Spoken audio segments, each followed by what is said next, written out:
seeing the skulls, it's really difficult. It's difficult not to say something. It's difficult not to get angry. You can't because you're surrounded by moosey practitioners and you can't be seen as biased, but it leaves you with a lump in your throat, and it makes you work harder. It makes you determined to make a difference and to stop that.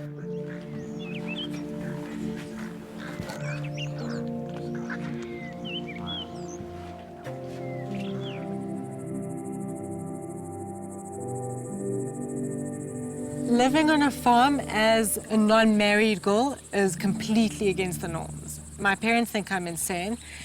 Working with the species that I do, my dad often says to me, you know, Kerri, can't you choose a nice-looking bird to work with? But you know what? I suppose it's good to be different. I love living on the farm.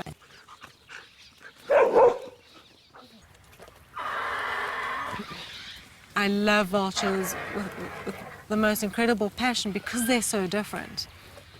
I don't quite fit the norm as living in town, and I think it would kill me. Vultures have an incredible role in our environment. There is no other species that can consume an animal that has died of a disease that is highly contagious. There's only a vulture that can consume a carcass riddled with a contagious disease, and they are not affected. And what they do by that is they eliminate any chance of that infection spreading elsewhere. With regards to our health, the livestock health, our wildlife, they actually reduce the spread of diseases, and they make our planet a healthier place to live in.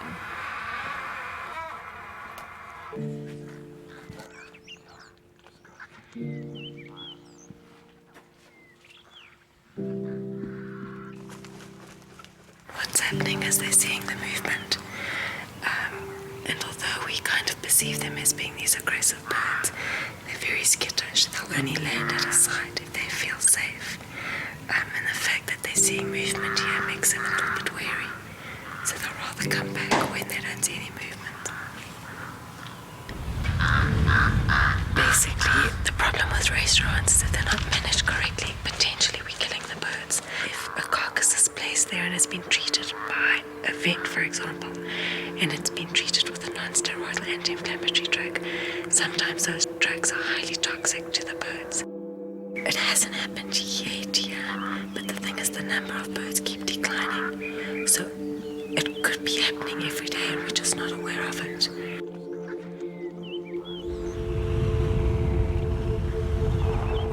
Through the years, our vulture numbers have declined rapidly. You're looking at only 2,900 breeding pairs left globally.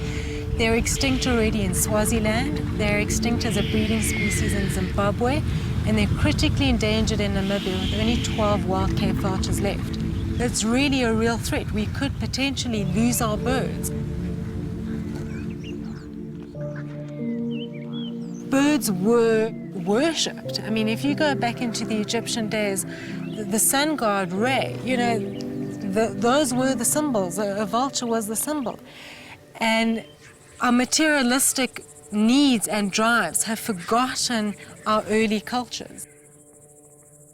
As humans continue along our paths, we're overpopulating the world, and we are taking away the habitat from our birds. With your overpopulation and your urbanization, you need more power lines, you need more electricity.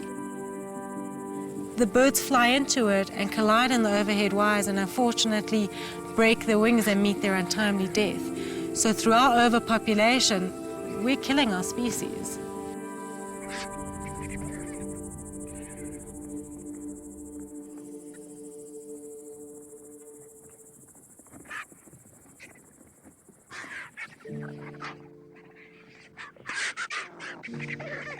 This is the only enclosure of its kind in probably Africa, even probably in the world.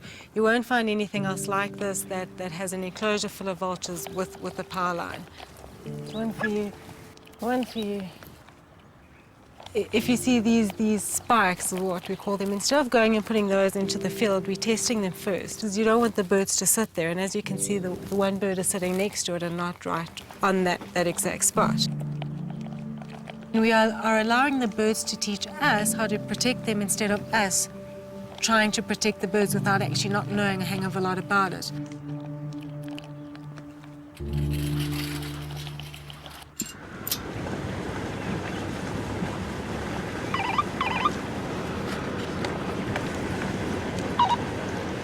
Hello. How many did you catch? Cape or whiteback? Okay, lekker, we're on our way. We've just got a call that my students caught a vulture near Pilansberg. So we're going to go through and tag it and put a cell phone device on it.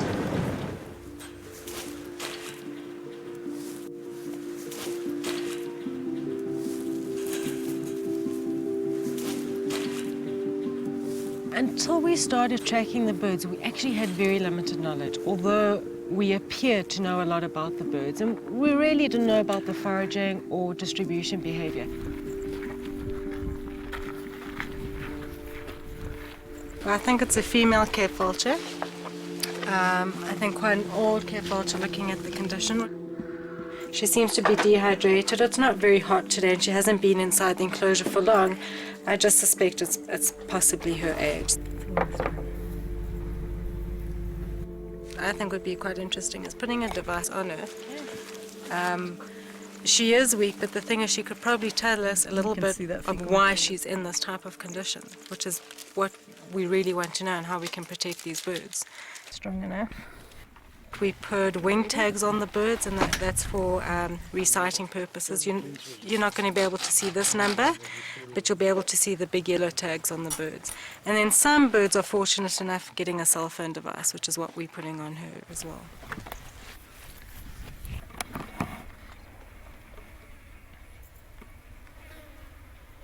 The eyes are supposed to be the doorway into the future. And if you look at the kind of opaque color, you want to look straight through the eye. Having that incredible opaque appearance in the eyes and that mesmerizing appeal, people believe that vultures are the path into the future, and they believe vultures are clairvoyant. And unfortunately, that has led to a lot of the birds being used for the mushi trade. A lot of people believe that if you eat a brain of a vulture or you sleep with the skull under your pillow, you're going to be able to see into the future and either select the correct lotto numbers or any way of being able to foresee into the future. What these birds sometimes do is they sometimes kind of become quite submissive like she has. Sometimes they play dead. So it wouldn't surprise me if she decides to fly off nicely, but basically anything can happen.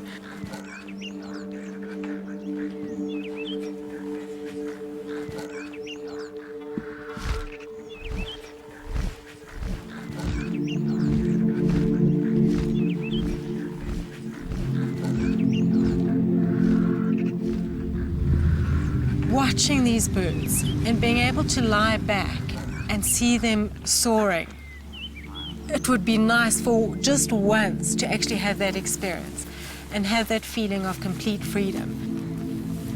I must be honest, if I get an opportunity and I can perhaps fly with the birds, I think it would be a huge life-changing experience. Cool, eh? If you look straight above you, it's the wind in their wings. You hear it?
flying up there, they're inquisitive. They fly with you. If you start thermaling up, they follow you. It's quite incredible. They play with you, and they have fun.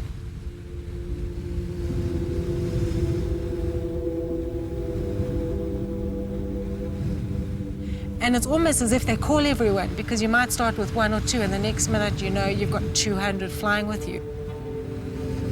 And you look up, and the sky is just covered in vultures. It's incredible. That is freedom. You know, you're flying up there, the sun is going down, it is peaceful, it is quiet, there's no war, there's no cars, there's no sirens. It's just being one with nature.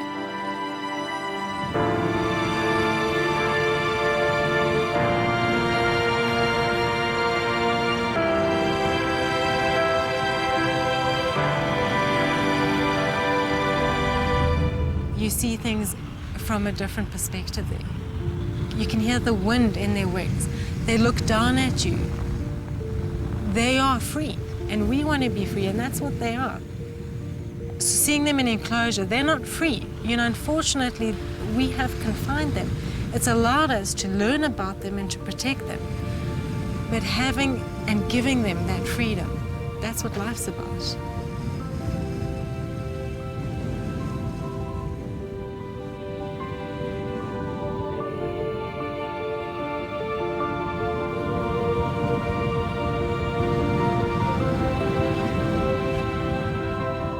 Being in the sky with them during sunset was a life-changing experience. It was spiritual. Your passion just double-folds. It's just, you just want to make a bigger difference. You want to kind of get people and shake them and say, gosh, look at what you're doing to this world. You know, you got to go up there, you got to experience it. And only then, I think, will people truly realize